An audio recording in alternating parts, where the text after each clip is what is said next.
Dal demanio marittimo a proprietà privata per uso capione. Una trovata scoperta grazie ad una minuziosa indagine della Polizia Municipale di Montallegro, iniziata un anno fa su delle anomalie catastali.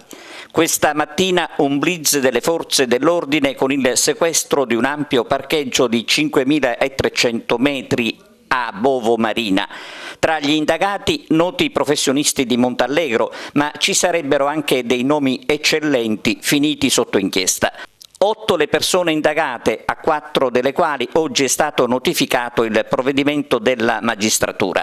A coordinare l'inchiesta è il sostituto procuratore Gloria Andreoli.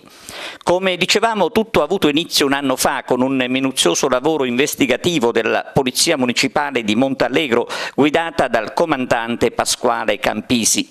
Oggi ad eseguire il sequestro, oltre alla Polizia Municipale, c'erano i Carabinieri, la Guardia Costiera, la Forestale e funzionari del demanio. Il reato contestato è invasione di terreno pubblico.